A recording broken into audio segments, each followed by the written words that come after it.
I'm not a pilot, I do make mistakes.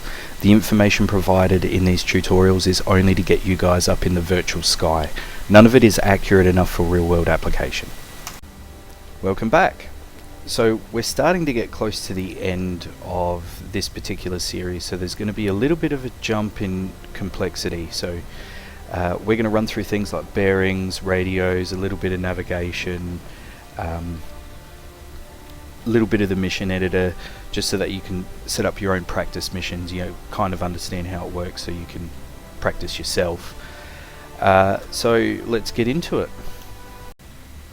So there is instant action missions that you can keep doing to practice. There's also create fast missions. So you can come in here, set your aircraft up, go into advanced mode, which will take you into the mission editor with some pre-populated details, and you can just blow stuff up to your heart's content, you know, every day, all day if you want. But what we're going to do for this, we're going to go into the mission editor. Now, it would say something like create fast mission up here, create mission or open mission, but since I've already come into the mission editor, it just opens straight up to where I want it to be. When you go into create a mission, it'll give you an option of changing coalitions, what map you want to use. The map you want to use is Caucasus. Don't worry too much about moving the coalitions around, you know, who's the good guys, who's the bad guys, because we don't really care about that. As long as you got the map Caucasus selected, you can hit OK and it'll bring you here. Now, because DCS is a combat simulator, you have a good guys and a bad guys, which is blue 4 and red 4. What we're going to do is select Batumi as an airfield, and we're going to change that to Blue Force.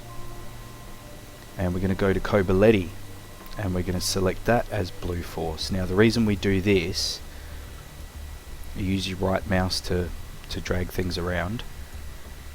The reason we do this is all these neutral airfields that are white here, you can't actually refuel that. Now, if we went over here and we selected, let's say Novorossiysk, and we change this to Red Force, we wouldn't be able to refuel there either. Not that there would be any nasties that we'd put down, but if we put nasties down there, they would actively shoot at us. So we're just going to leave that as neutral. These neutral ones we won't refuel. There'll be no ground crew. Ground crew does repairs and that kind of thing. But if you set it as Blue Force, you have access to those facilities. Now what we're going to do, we're going to zoom into Batumi. Now just be aware that the mission editor does get a little bit touchy. You need to be sure of what you've got selected and those kinds of things, because you can make a mess of things with waypoints, and then if you delete a waypoint you can delete everything, including the group or the aircraft that you've selected, or ground, or whatever. So don't be too disheartened, try and follow along as close as you can, and if it fails just hop out and start a new one, because it can get quite messy in here.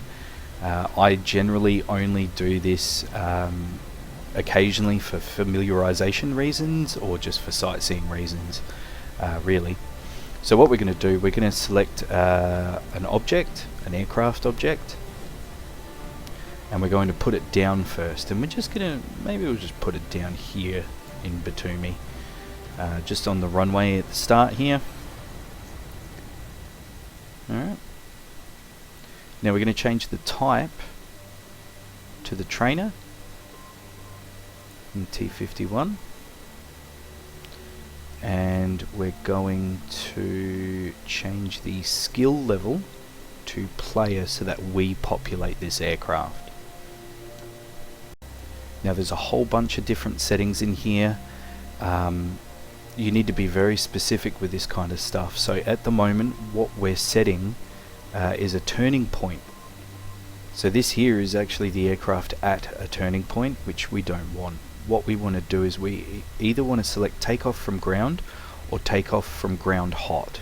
Now I'm just going to assume that you haven't run through the startup procedure for the trainer Mustang, so we're going to do takeoff from ground hot, and we're also going to line ourselves up with roughly where the runway is pointing. So I reckon we'll put it at 310, if it'll let me. No, it won't. It's being very finicky. Okay, so you'll notice I put it at 310 and it points this direction, but we're trying to match the runway. Now the runways aren't exact, but they're close to the magnetic bearing of the direction they're pointing into. So this 31 is the first 2 digits of where it's pointing. So runway 31 will be 310. As we can see, we've got 310 here. Now if we go over to the other end, this is 13. So the opposite direction, 130. See? Opposite direction. So we'll just set ourselves to 310, and we'll go a little bit further into bearings later on. Okay, this part's not hugely necessary, but if you get the sooner you get it under your belt, the better. So radios are a bit different in the modern aircraft. The older aircraft, like the Spitfire or the Trainer 51 or even the P51, they share the same radio because they're the same aircraft, and that one's rather old school. There's about 4 buttons that you need to select the channel, and those channels are pre-programmed on the ground, which means pre-programmed in the mission editor. So what we're going to do, we're going to select Batumi, and we're going to see that we've got these different frequencies here. So we're going to go with 131 for this, and what we're going to do, we're going to go into radio presets here, and we'll go button A can be 131. Actually, let's type that in, 131. That makes life easier. Okay, now what we're going to do is drag ourselves up with the right mouse, and we're going to go to Kobaletti, and we're going to see that Kobaletti is 133. So we'll go back to our aircraft, and we're going to go into the radio frequencies, and we're going to go 130. Yeah, better off typing it. 133. So that means that button A will be for Batumi, and Kobaletti is going to be button B at 133. Okay, so that's done pretty much. I'm happy with that. What I'm going to do, I'm going to go to File, Save As, and we've got a few different ones here. I've got a familiarization with Syria, Star Wars Canyon, something I've done in the Mirage, I think. So what we're going to do, we're just going to call this one whatever you like, but I'm going to call it Nav Train. Get on the nav train. Alright, we're going to hit OK. Now these are saved in somewhere where you can see all the details and path of my computer. So saved games, open beta, missions, and it'll be popped in here. So this should, with any luck, appear when you go into missions, when you select your aircraft. So we'll hit OK. That's now saved. I'm just going to hit this little red button to hop out. Now if we go into mission, we can see NavTrain in my missions. Okay, so we're going to move through things. There's going to be quite a bit to go through. We're just going to select NavTrain, hit OK.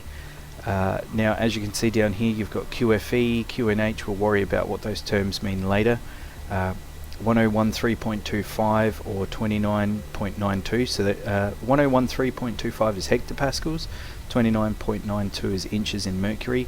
What that is just the pressure in the atmosphere. This is a standard textbook atmosphere, so sometimes if that's different, it might take you longer or shorter to take off. They do change things around, but this is textbook, so we're just going to go ahead and start. Now what we're going to do, because we're adding extra stuff now, we need to go to Fly, then Escape. We're going to go to Adjust Controls. Now we're going to search for torque, because these are all named differently in all the different aircraft, but this one is COM push to torque, and we're just going to set that button to something because we're going to need to use that. Now we're going to put the brakes on and just kind of push everything down. As you can see, my flaps are going down. and I'm in push down by, we've got our toe brakes on. For some reason my rudder goes funny. Just check to see whether we're rolling a little bit. No, that's okay, we'll be fine. Okay, so we remember that Batumi is on A. We programmed Batumi into A. So we're going to hit that push to talk button. We're going to go ATC, we're going to go Batumi, and we're going to go request startup. It's just a good thing to get into the habit of doing this, because you will need to communicate. Now, we're on the runway with a hot start. If we started cold on the apron, they would give us the okay to start up, then you can start up. It doesn't really matter too much, but it's good for the realism kind of thing and just get into the process, because when you play online, other people do expect these radio calls and that kind of thing, so that people know when you're moving and where you are, so you don't hit other people. So at this point you'd request taxi to runway after your aircraft is started. When you're taxiing to a runway, they'll tell you where to go, which direction you're taking off in. That doesn't matter on this. The reason that doesn't matter is because we want to do what we're doing, and we haven't set in the details like wind directions and stuff like that. So after we've requested taxi to runway, they probably... yeah, okay, that's alright. And then we would request takeoff from the yellow line. We would taxi all the way up to the yellow line, which is the threshold for the runway. Then we will request takeoff. They'll give you authorization to enter the runway, so you're ready to take off. So a couple of things before we move forward. The knee board, which I think is right shift K. You will need to use this. The defaults, I think, are the square bracket buttons. This is really good. It's very basic in the older aircraft, but they give you plates. So if you want to do a professional takeoff and landing, you can actually do that using the entry points and exit points, say Kobuleti here. You've also got a map of what Kobuleti looks like. If you're using the Tomcat and you land on a carrier, it'll actually give you a performance review, so some of the knee boards are different in different aircraft. Now, another thing is, I mentioned knots, but this particular tacho or speedometer or whatever you want to call it is in miles per hour. The older aircraft use miles per hour, but it's good to get into the habit of using knots. Another thing you're going to need to use eventually is going to be your altitude indicator. That's also affected by the inches in mercury or hectopascals, so depending on what you've got set as the standard atmosphere, that will change the altitude here. So you want to make sure that your aircraft's pressure is set correctly. Now, climb indicator as well here. You're going to need that at some point too. That'll tell you your ascent and descent in feet per minute. That does come in handy. Okay, since we're not rolling, what we're going to do, you might need to change the settings in options so that these work, because you can turn these off. F10 by default brings you to the map. So what we're going to do is we're going to scroll out, use the left mouse button to drag. Now, up at the top, up here at this bar at the top, there's a show ruler. If you click on that, it's one right mouse click to drop or pin the start of the ruler, and one more to set the end of the ruler. Okay, so we'll scroll out here. Now we've just put it here at the second inlet here at Kobuleti. So when it comes to navigation, this isn't too bad because we're following the coast, but you can take note of visual references like this port here. We know we're exiting Batumi. This cross runway here, we'll know that we're not too far, and the second inlet with the town to the left is where we want to turn right as we head to the runway there. But this particular ruler, as you can see, it tells you that it's 19.34 nautical miles from the start to finish of that ruler. and it's pretty much at 19 degrees, so that's the bearing that we're going to be going in. Now, the bearings are different because of the magnetism and there's errors in your instruments and that kind of thing, but as long as you're heading towards 19, you're doing the right thing and you're going the right way. So it's not always exact, and over long distances obviously the accuracy gets a bit sloppier, but just for reference, the 19 is bearing of 19 is where we're going to be heading in. Okay, so we're just going to turn right here.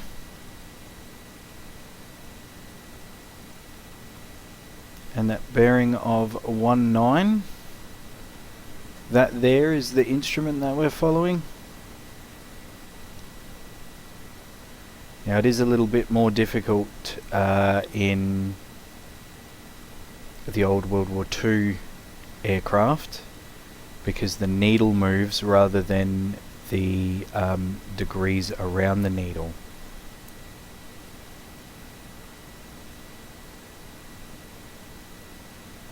So we're heading around about the right direction here, close to. Now, the reason why I've picked an airfield so close, now you don't have to pick a close airfield, but the reason why I picked one so close is because the Mustang, the trainer, as well as the Warbird, do actually have different settings for the engine RPM, intakes, throttle, for cruising at different altitudes. But if we pick somewhere close, we can do this without damaging the aircraft or putting too much strain on it. So we can actually end up getting somewhere else on our first navigation trip. So there's the port that we were looking at, and we're just going past that now. So there's no point in taking off and never making it to the end. We need to give you a goal that's attainable. So we'll pick a close airfield and we'll head towards that. So as you can see, we've got our altitude indicator and our climb indicator telling us what we're doing, so we're leveling out now. It does take a little while in some aircraft to tell where the nose is pointing and how far the horizon should be above, but as long as you look at the climb indicator, you can tell kind of where you are. So when we get closer to the end, we'll pick up. Okay, so we're a little bit closer to the coast than we should be, but at least you can see that second visual marker that we were talking about, which is that cross runway over there. It's a bit hard to see. I've got my flaps set where I normally would have my zoom, but you can definitely see that that's a set of crossed runways there. So we know we're going in the right direction. And now your bearing will be different. If you've got this close to the coast, your bearing has actually changed. So if you keep going towards 19, you'll actually end up in the wrong location. So since you're slightly off course, your new course correction will actually be different. Okay, so we're coming up to the two inlets now, and we were going to turn right at this second inlet here.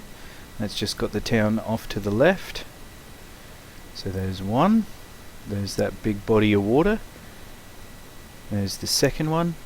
And there's the runway over yonder. So what we're going to do, we're going to completely ignore whatever they say, but we're going to switch our radio to B. We're going to open up the comms. We're going to go ATC. This time we're going to pick Kobuleti because that's where we're landing, and inbound. They'll give you a vector where to go and where to land, and with any luck we'll actually be going in the right direction. Now what I'm going to do, because I'm a little bit slow with it and I've radioed in a little too late, I'm going to do a left turn. Now this, I'm going to be completely honest with you, I don't know exactly how it works, but the next step with request landing, I think you actually need to be on final for it to actually register. Now with any luck we're actually coming in on the right runway, otherwise they won't talk back to us, and I can't actually hear what they're saying at the moment because I've got everything turned down while I record. But you'll request landing and they'll give you the thumbs up or whatever, and yeah, I think there's about 3 radio calls in total.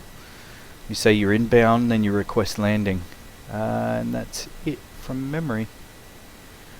Okay, so we're pretty low at the moment, but that's okay. We got ourselves plenty of room.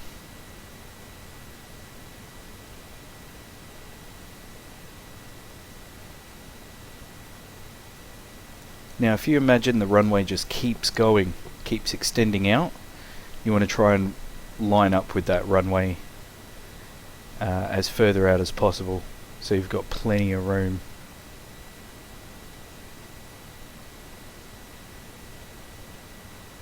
Now I'm going to start slowing down again.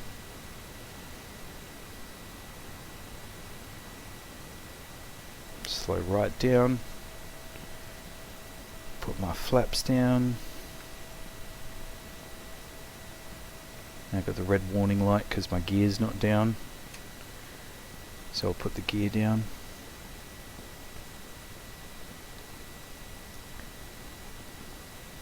And we're losing a decent amount of speed.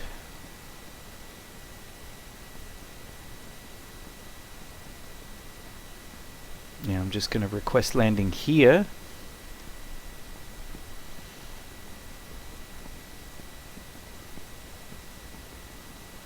Speed up a bit more.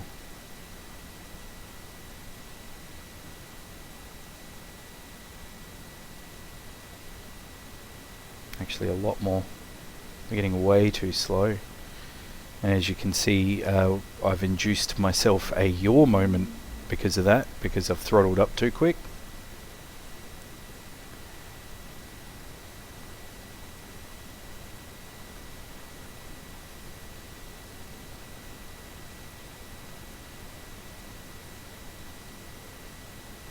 And when we land, they will say to us, cleared to taxi. But we won't worry about that. Most of this tutorial is pretty much just navigation. All we want to do is get from point A to point B, kind of know the right direction we're going in.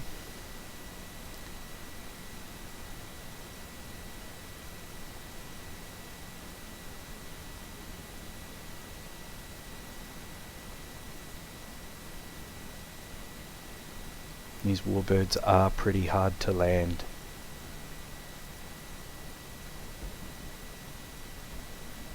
Alright, everything powered down. And slowly put on the brakes.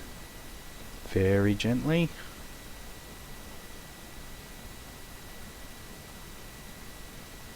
And it looks like they've given us the okay to go park.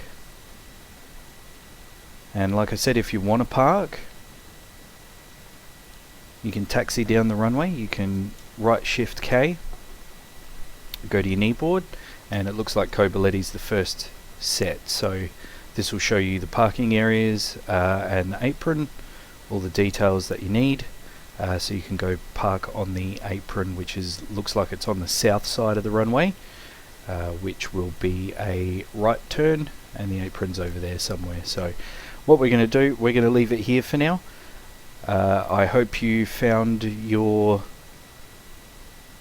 runway and you've landed safely, and I hope this has helped you, and look forward to seeing you next time.